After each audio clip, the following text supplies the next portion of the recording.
Tonight, our topic is Giborim, honoring our heroes. And Deb and I both have a lot to contribute to this. I just wanted to start out by saying this morning I was talking to an Israeli friend of mine, and I told him that we were going to be doing a webinar tonight about what is a hero and uplifting ourselves by talking about some heroic things that have happened recently that could encourage us. And we're going to be talking about what a hero is, but he gave a very simple definition.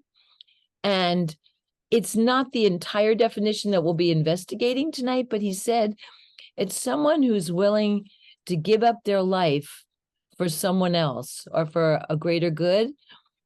His father fought in every Israeli war, and he said, my father was a hero. And that's, I think, what he was basing it on. We have some really, really interesting things to share tonight.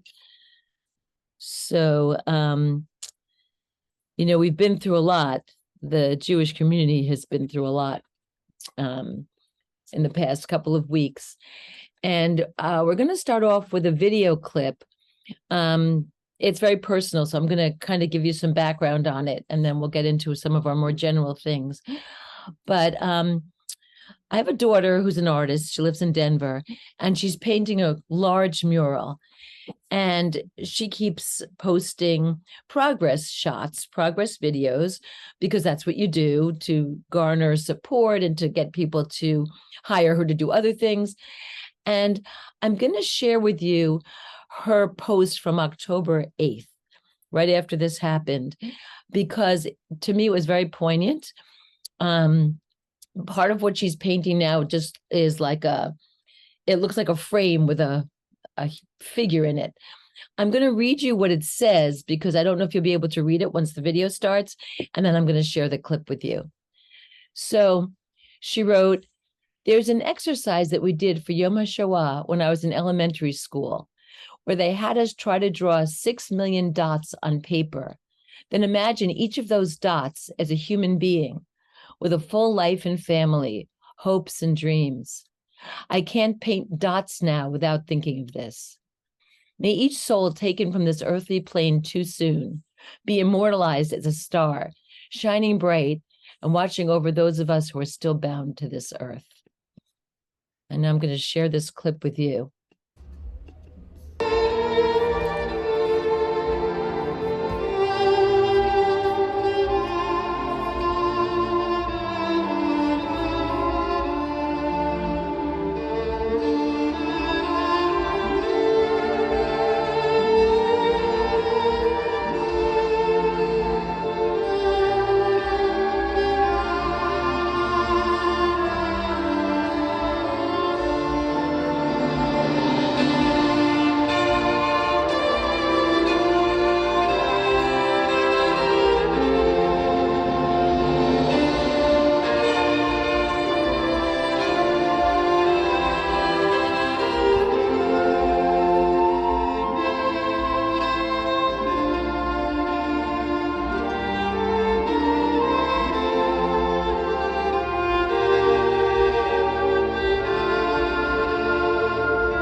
That's to put us in the mood. And now, Reb Deb, we're ready to let you do. Thank you very much. I wanted Nina to really give us a setting of the stage for that, since that was her daughter's artwork. Amazing. Was that her making the dots on the?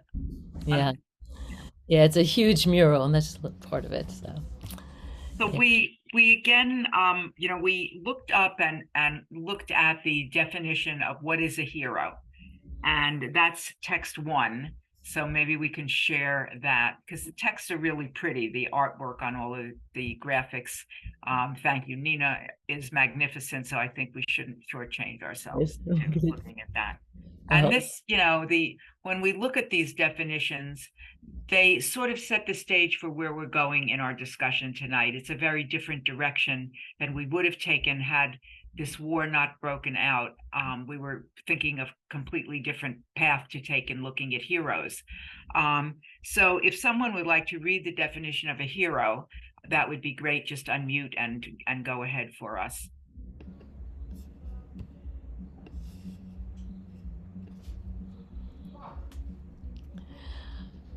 Well, if you want, I will read it. Thank you.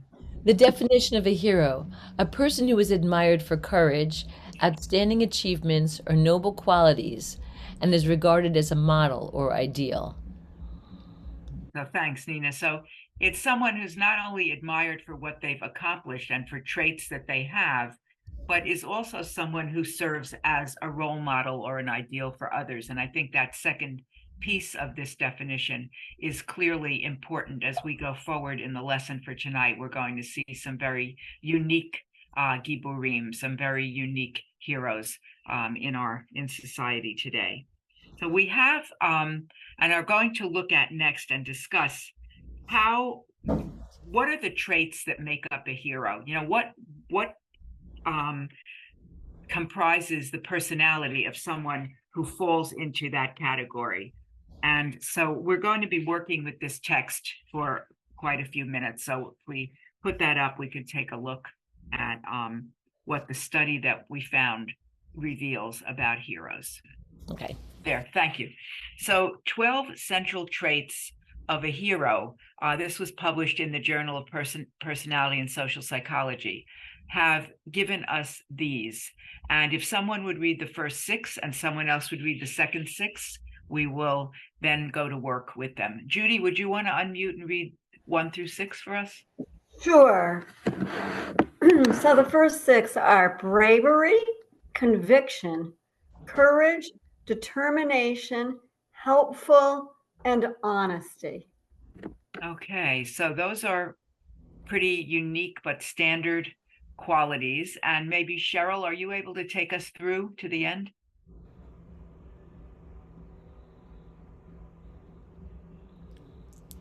You're still muted. Still muted, yeah. Thanks, yeah. Did we go through strength? We went through honesty. Oh, okay. Inspirational, moral integrity, protective, self-sacrifice, selflessness, strength. Okay, so I would like to work with these characteristics. And I don't know if you have any thoughts just in going through the list. Is there anything that stands out for you in terms of the qualities, the traits that are listed? Do you have any reaction to what you see on the list? Take a good look at them because they're going to be key to our discussion.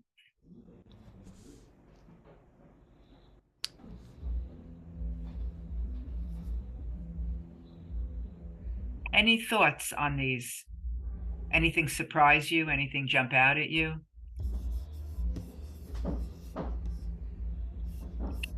So I'll ask some questions and we can get a discussion going. And my first question is, how would you define a hero? What's the personal definition of hero that you might come up with if stopped on the street and forced to answer this question? What would you say? And feel free to jump in. Cheryl, go ahead. I would say it is someone who will do for others. And unlike the friend of Nina's who put it in terms of giving their life, I don't think that it has to be that to be a hero. You just have to be willing to give of yourself. Yeah, thank you, Cheryl, for that. I'm thinking, and I can't help but think I watch Lester Holt on the news every night. And at the end of his show, there's this like little 5-minute cameo, and it's all different kinds of heroes that fall into so many different categories of being a hero that it's amazing. So I just wanted to add that because you made me think of that. Maxine, did you want to contribute? And I saw you unmuted before. Anyone else have any thoughts on how you would define a hero? Courage and self-sacrifice would be 2 major points. Yeah, courage and self-sacrifice, Mark, is that what you said? Yeah. Okay, I think I need to make my volume a little higher. Sorry about that. I think you just mentioned about how, you don't have to die in order to be a hero. A lot of times, you get heroism awards, in the military because, you sacrifice your life for others, but I don't think that's a requirement. Yeah, and I think, it's interesting because I think that ups the bar so much that other people who could be seen as heroes are not, because it's too difficult to attain that sometimes. You figure you've got to have died yourself saving other people, and that's sort of the framework in which it falls, and it's not necessarily so. And thank you for pointing that out. I think it was very valuable. Yeah, I agree with Extraordinary. you. And actually, I brought that up because I had not thought of it that way. And the examples we'll give you today are not like that. And you may come up with some others for your life, but I 100% agree with you as well. Did you hear about I'm not sure how old he was, probably in his early 20s, but he was in a bunker in Israel, and they were throwing in grenades, and he was throwing them outside again.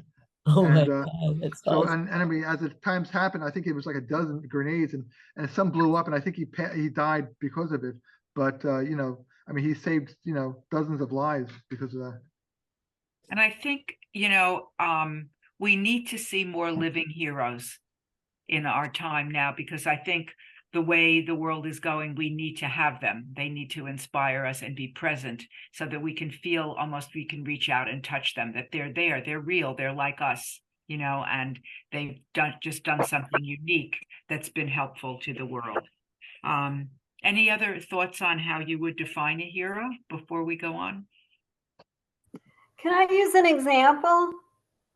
As I'm listening to you, I'm thinking about post World War II, all the service people that came home and rebuilt the country, or it was a time of ingenuity and energy. And it's amazing to me that they were able to do that, because they just survived so much, but I guess knowing they survived. So to me, in a way, they're heroes, an example of that.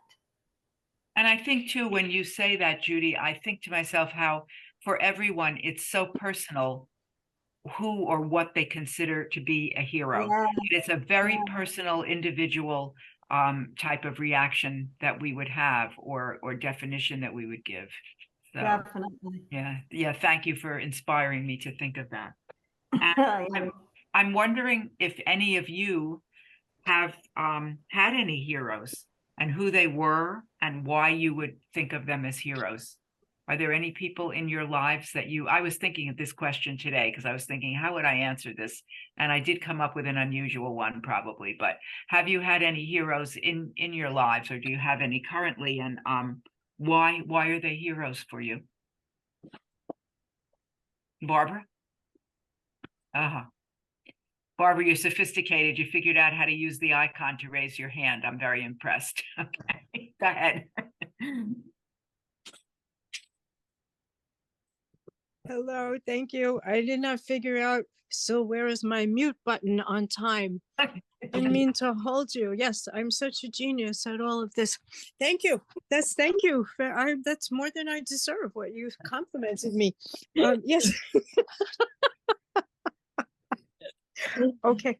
The question. Okay.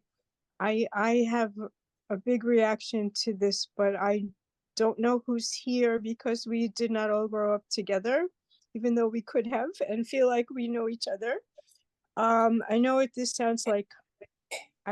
My gut reaction is big to this. It's that they killed all my heroes, by which I mean Robert Kennedy, by which I mean John F. Kennedy, by which I mean Martin Luther King, by which I mean, who else is in my time warp? Some of you know this, and some of you never heard of this.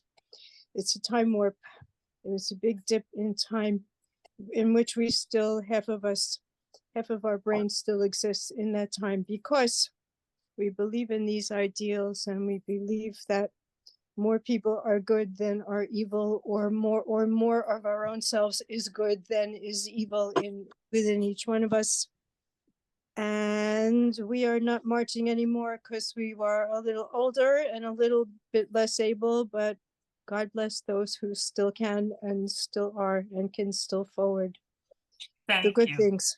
Thank you very much. That's a wonderful answer.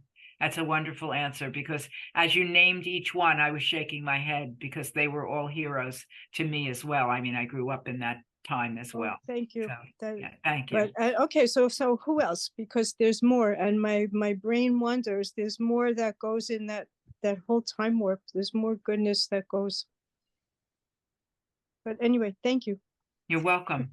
Other people, do you have any heroes? They could be personal, they could be political figures, or figures that are well known, or they could be very personal to you. I think, I'm from West Hartford, and there's a lot of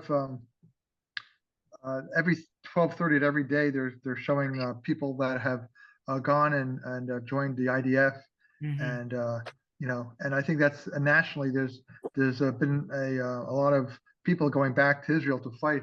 So I think all the Americans that have in the past, whatever number of years that have made Aliyah, and my son is included. He's now there, and he's not in the IDF yet. He just became a citizen last month, but he's picking strawberries and he's trying to volunteer. But I think, when you think about the hundreds or even thousands of Americans that have emigrated and are now serving.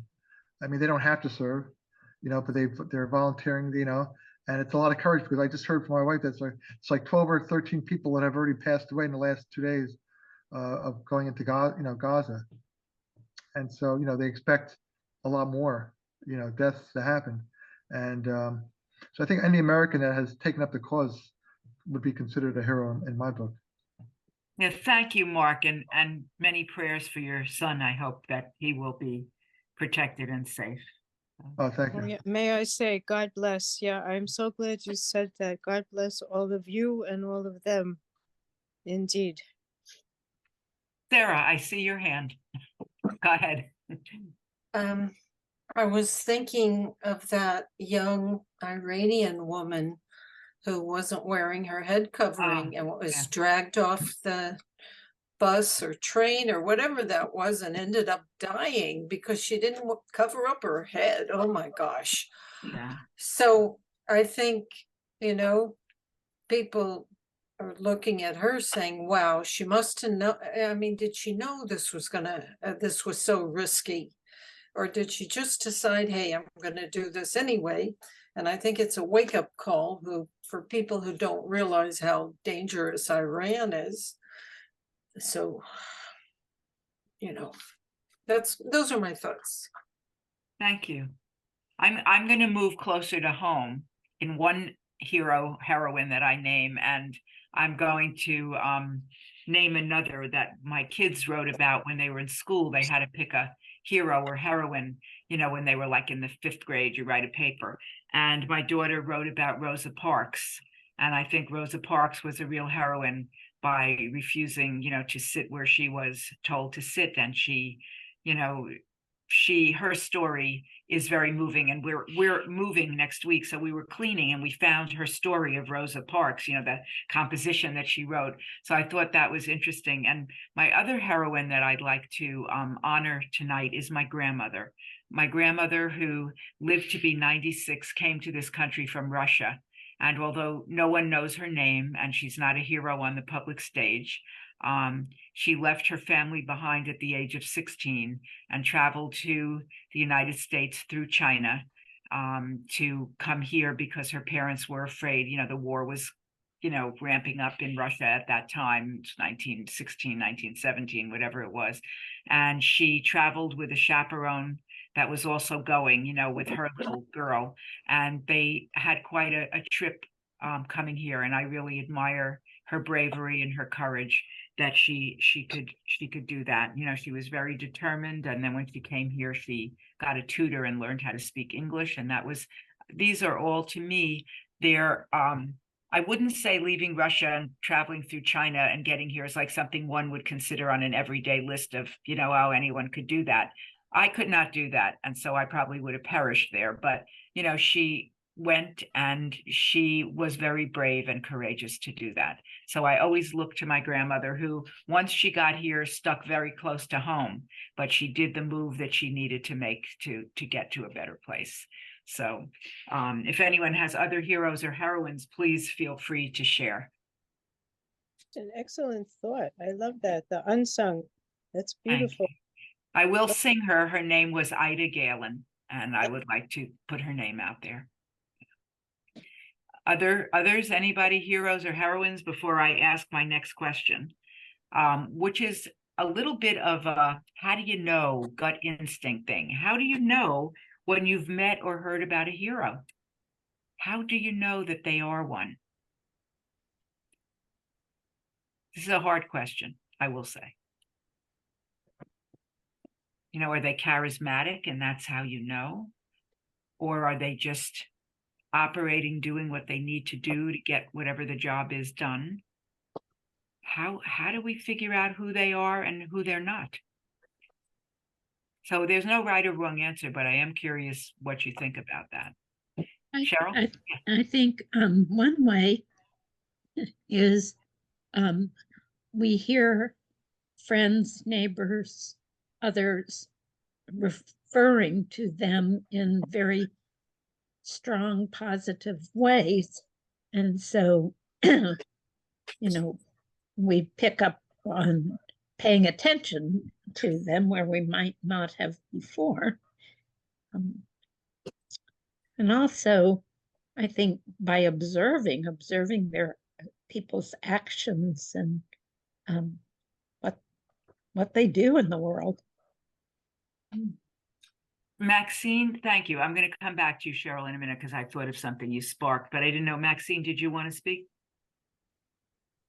When the box lights up, I think that the person wants to speak, so that's why I'm calling on you.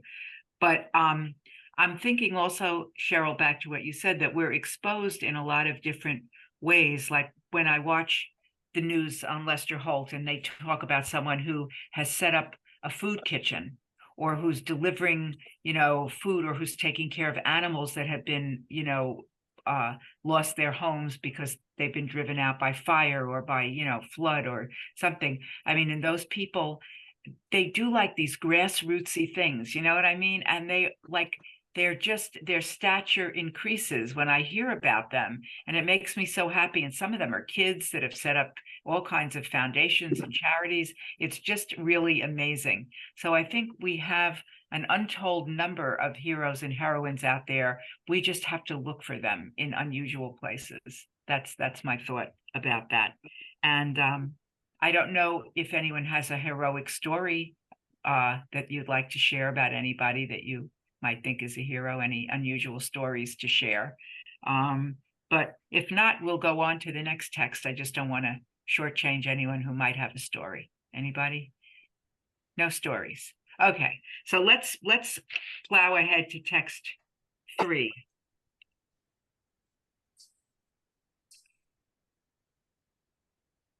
In Bar Lieberman, when it's all over, this woman will receive the Israel Prize. The story of her heroism is a story that will go down in Israeli lore for generations. Inbar is the reason there is one kibbutz in the entire surrounding area that remains unharmed, near So we have the story, do we not? Yeah, to share. Oops. Yeah. Do you see it? Yes, I do. And the story is a little bit long, but not terribly long. Do we have someone who might offer to read, or even 2 people if one person doesn't want to do it? I'll read. Okay, thank you, Judy. Sure. Should I do the whole thing or just part of it? If you can do it all, fine, because we'll use other readers for the next one. Yeah. Okay, here it goes. Israeli woman, 25, hailed as a hero for killing terrorists, leading team that saved kibbutz from Hamas.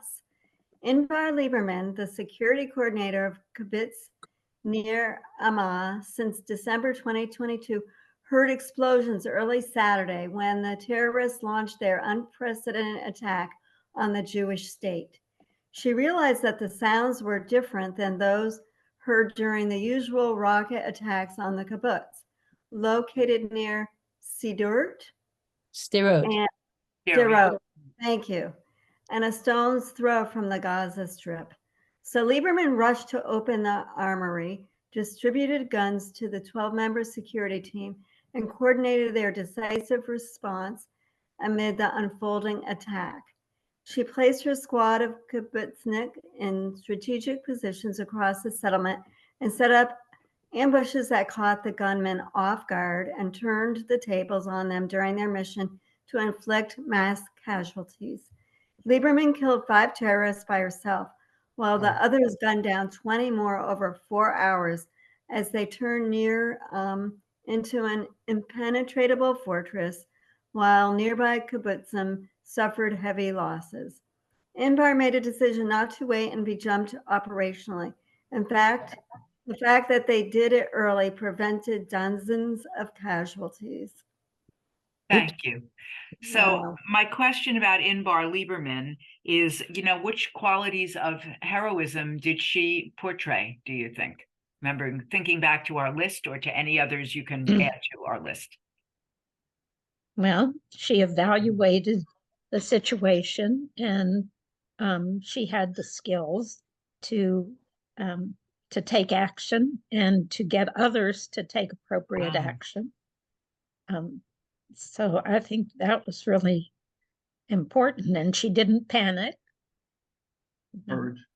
And she probably kept other people from panicking. Yeah. Mark, you said courage, did you? Yeah. Yes, and courage. She displayed a lot of courage.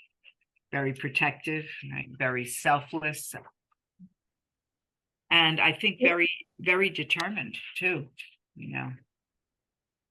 I'm sure she never killed someone before that time, Yeah, that's a good. You could drop a bomb and people die, but to one-on-one killing someone like that, that's a whole other thing. Yeah. It really requires sort of being able to stand in the strength within yourself to be able to take a step to do that. Yeah. She was decisive. She made a decision, she made a decision quickly, and she was very young. And I think sometimes in order to be successful, you have to make a decision and stick to it. You can't. You look at decisive, like you said, and you look at impulsive, and they're two different things, really. They're not. She was not impulsive. Maybe in a way she was. Once she was decisive and thought through what she needed to do, she moved on it. But had she lingered there and waffled, I think they would have been dead, probably. I mean, I don't think it would have had the same outcome. So it's an interesting. What do you think of the story? Any reactions to the story itself? It's very inspiring, I think. But any thoughts just about it in general? I just want to comment that the expression "a strong leader" keeps coming in my mind, that I think of her as a very strong leader. Yes. Yeah. And wonder what the future will hold, for someone who's a leader like that. To get the Israel Prize is like an incredible honor. It's like probably there is no bigger honor, I think, than that. So she's really distinguished herself. We have another text, and I'm wondering, it's a long one, but it's an incredible text. We probably will need 2 or 3 readers on this one. So what I'm going to suggest is that someone start, and when they get like they want to break, just stop and we'll pick up another reader and then another reader. Text 4 is Rachel and David. I could see they were angry, Rachel said. I asked them if they were hungry. I prepared them coffee and cookies. Cheryl, would you want to start us, because you had volunteered before to read the other one? Yes, but that's all I see of it is the part you just read. Yeah. Oh, there it is. Yeah. Yes, I had read this story Me before. Too. Yeah. Yeah. Rachel and David were held captive in their Ofakim home by 5 gunmen from Gaza Strip for 15 hours as their son waited outside until security forces burst in to save them. The couple, whose 2 sons are both police officers, were taken captive amid a massive invasion by hundreds of Hamas terrorists from the Gaza Strip, who entered Israel early Saturday and rampaged through the south of the country. One of the hostage situations developed in Ofakim, a town close to Gaza, where 5 gunmen climbed in through a ground floor bedroom window and took David and Rachel captive. They threatened to kill us, said David, who had in the past suffered a heart attack. I was shaking and sweating. When security forces arrived, a fierce gun battle erupted.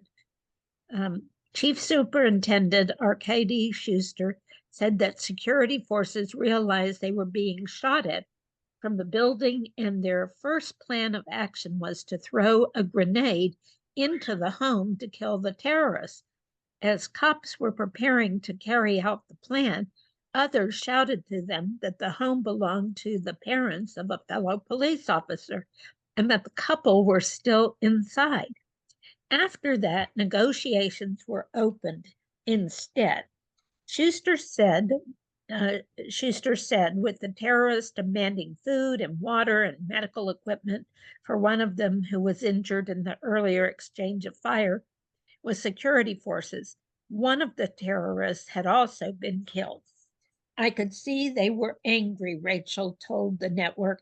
I asked them if they were hungry. I prepared them coffee and cookies. She drove them crazy. She kept asking them if they want something, David said with a smile. As Rachel worked to distract her captors, the terrorists began to sing songs by Israeli singer Liar Narkis, she recounted. Anyone want to pick up from Cheryl here? Give her a spell. I can keep going. Okay. Officers were able to get right up to the entrance of the home, and it was from there that they spoke with the gunman through the open doorway. Their son was there at times, just meters from his captive parents. During negotiations, one of the terrorists used a table as a makeshift barricade while holding a hand grenade over Rachel's head, having removed the pin. Another sat at the top of the stairs, aiming a gun at police. All the terrorists had to do was to let the grenade go and roll it across the floor, said Schuster, who even entered the room to bring the gunmen some of the things they asked for. But you don't think about that in the moment, Schuster said. What you think about is the police officer standing next to you saying, "Get my parents to safety." Rachel said the terrorists were heavily armed, including with a LAW anti-tank missile. During the negotiations, their son, Eviatar, signaled to his mother to not give any indication that he is her son, lest the terrorists realize. At one point, an officer asked one of the terrorists how many gunmen there were, and Rachel held up her hand to her face in a casual movement, fingers spread to indicate there were 5. The terrorist, however, noticed and warned her not to try any funny stuff, she told Channel 13. Rachel told him that her head hurt and she was just rubbing it for comfort, but the information about the number of the gunmen had been successfully transmitted. She also said she bandaged the hand of one of the injured terrorists, trying to comfort him, and engaged in conversation with the others to keep them preoccupied. The whole time, she said, one of the attackers was still holding a grenade over her head while a gun was pointed at her. We were very close to the terrorists, but we were saved. I thank God that I'm alive. I couldn't believe it, she said. I jumped onto my wife. Shots came over us right by my head. I don't know how I survived, David told the network. When an officer grabbed hold of my hand, I realized I was freed. Media footage from the couple's home showed the devastation from the firefight and raid, with walls pockmarked with bullet holes and singed passageways and blood smeared along the floor. As the couple were brought out, Eviatar embraced his parents, tearfully repeating, "Mom, you're alive, you're alive." It's quite a story. Quite a story. She's amazing to be able to do that. You know, as I look toward the future, I hope that a year from now, if we're doing a program at this time, doesn't have to be about something so horrible as this, where the heroes are just hanging by a thread. You know, I mean, it's just just so sad in a way, but yet so inspiring what they've done. And what do you think about what Rachel did? I mean, I'm curious, if it were you, what would you do?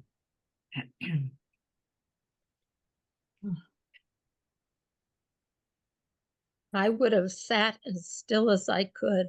I wouldn't have been able to do all the things she did, feed them and bandage the hand. Yeah. Sarah, your Wait, hand is up I'm too. sorry. Go ahead. Yeah, that was really smart to appeal to a very human just need. Were they hungry? Yeah. Were they thirsty?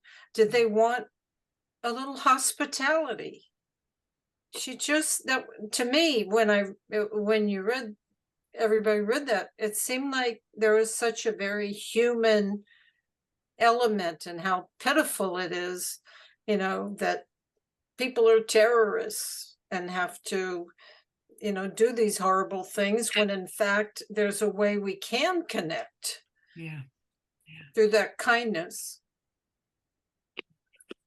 She's amazing. This woman is just amazing. Barbara, did you have your hand up? Somebody had their hand up. I did. Then I said I Okay. was sorry because I didn't have the button on, and thank you for calling on the first correct person.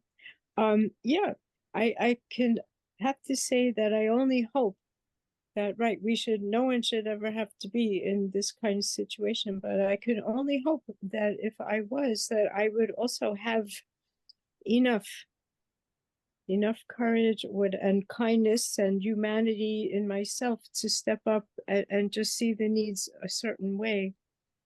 And I'm sure that she did not see herself as any kind of hero. I'm sure she was just being who she was and thinking she could save herself and her husband in some small way. She will. I can only hope that I would be such a one, that it's something I could do. That you don't have to have a gun in your hand, but you can just be the best person that you would like to be. And some people just are that person all the time. And some of us are working on it some of the time and are that some of the time. Yeah.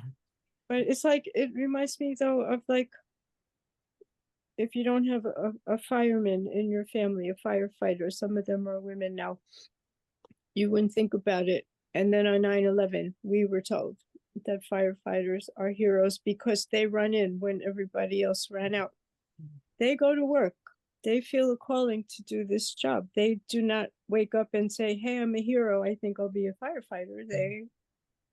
They just feel called to do this, to be a helper as teachers, as our rabbis and priests. And that's all. Thank you. Mark, did you have your hand up? I didn't know whether you did. Yeah. I was going to say that when I heard in the story that they started singing the songs, it just kind of occurred to me that 20% of Israel is made up of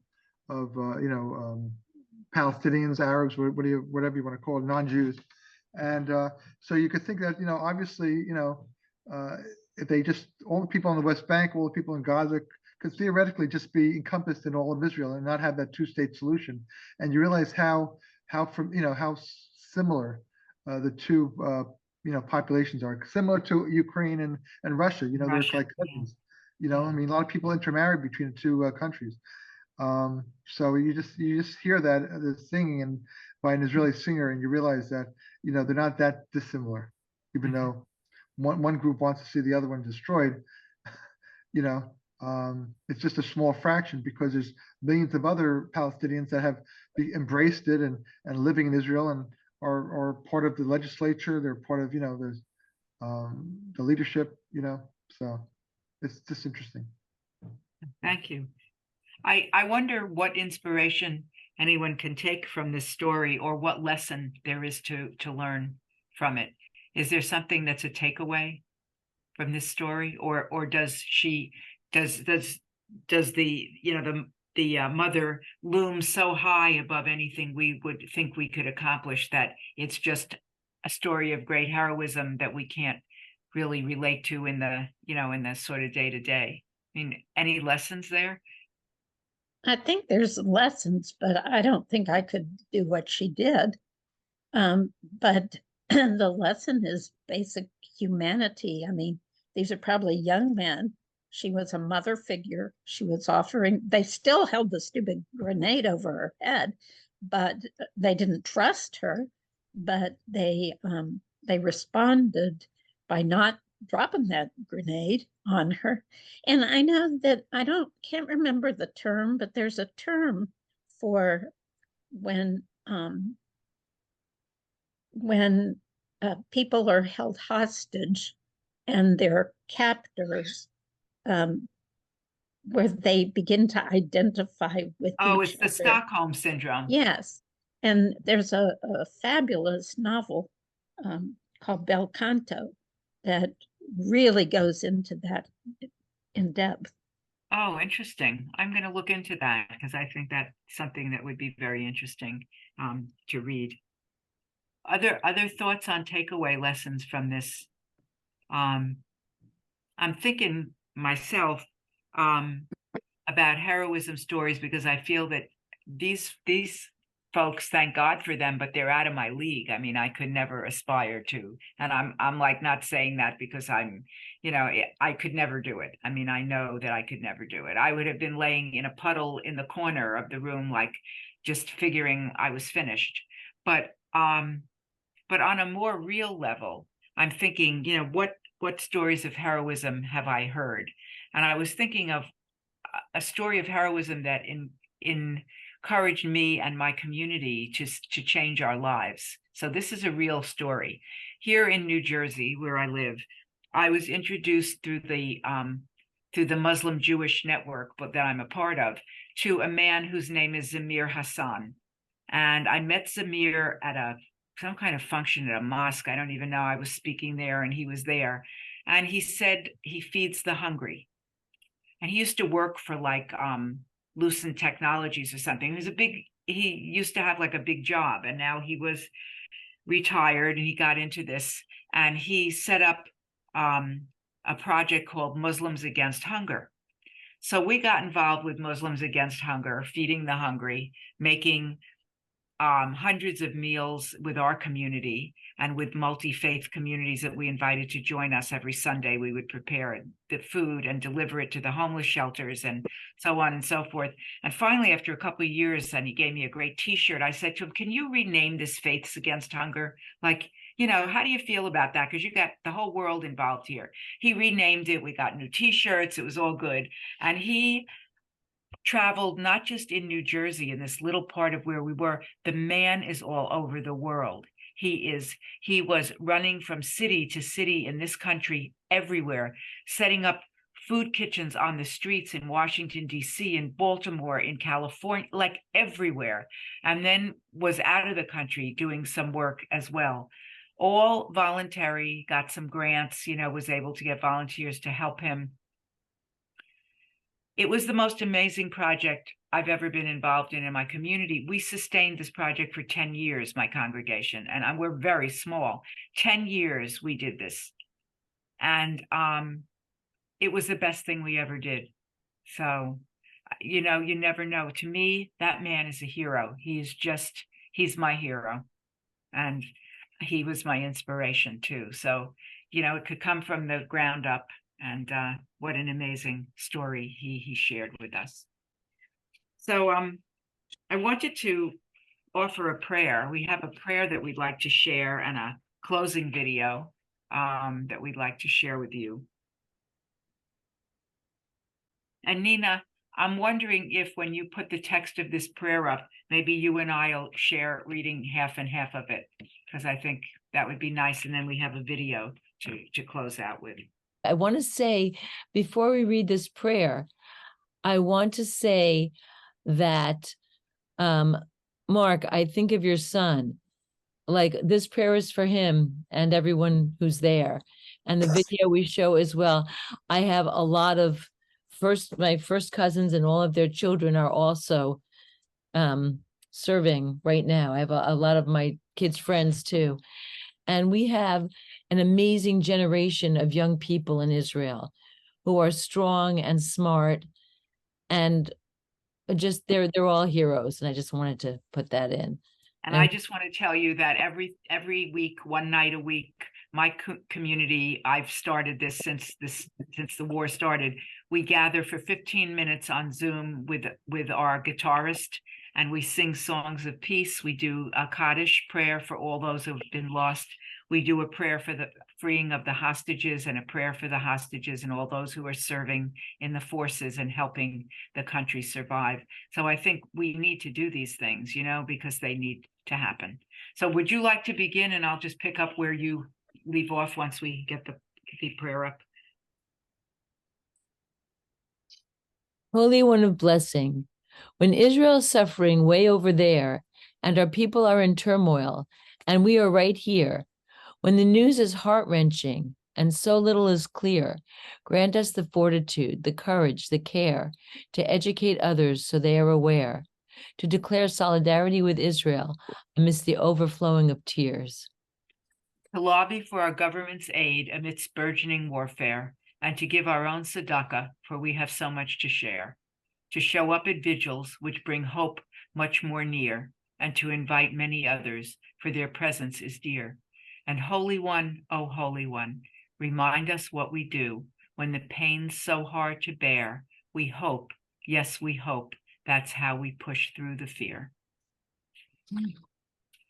And we share with you a video that we'd like to show to close out the program, and then we'll gather and talk a few minutes.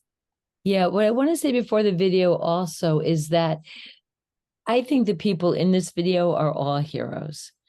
And that is because they are, well, you'll see, they're singing, but when people come together and they express hope and bravery, they're heroes. I also want to share with you one thing that was very meaningful to me. My grandson had a birthday party right after October 7th. It just happened to be that day. He goes to a Jewish day school, and there were lots of parents there. And one of the parents, you might have heard someone else say this, but she said, living a Jewish life is in itself an act of resistance. And so on some level, everyone here is a hero. And as long as we don't lose our idealism, then we can consider ourselves doing something heroic as well.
So do we have a little background on this video? Yes. This happened in a couple of places in Israel where people spontaneously went out on their balconies and began to sing Hatikvah. And that is such an amazing thing. I every time I hear Hatikvah, just that we have kept our hope for such a long time. Golda Meir said, we will never wave a white flag. And as you all know, it's not beautiful for us here either on the college campuses and in general. So just every day we have to live our Jewish lives, and that's an act of resistance. And it's good to be together and to help each other and, keep our community connected. Well, I think it's interesting that you said that, because I was just thinking, my non-Jewish friends have said, like, okay, so there's a war, you know, they're like, okay, so there's a war and this has been going on forever. And like, you're over here and, you know, they didn't say what's the big deal. But, you know, I said to them, you don't understand, you know, this is our homeland. And they're like, but you live here in America. And I said to them, if anything ever happens to us here again, because it's already happened and we've seen this borne out in history, we have a home to go to and we are going to protect that homeland and we're going to make sure that it is there for eternity to come. Because they ask us, why do you, you know, why do you support this? Why do you, you know, what's the, you know, the passion? The passion is having a home. And this is our home. You know, we can always go home again.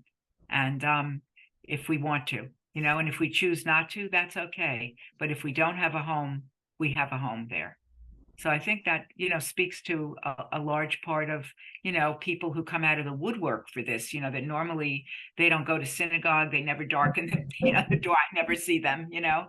And I was putting out my notice for the service I was doing, this little prayer service, and people who I haven't seen them since Rosh Hashanah and Yom Kippur. They're like, I'll be there every week. Just tell me when it meets, I'll be there. And I said to a few of them, have you ever been to Israel? Because they're in their 70s and, you know, 80s already.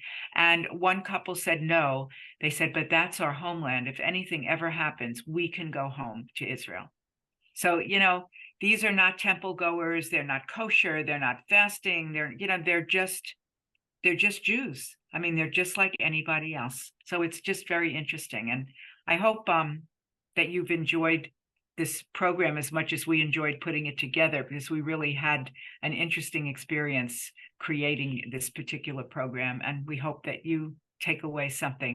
So prayers to everybody and thank you.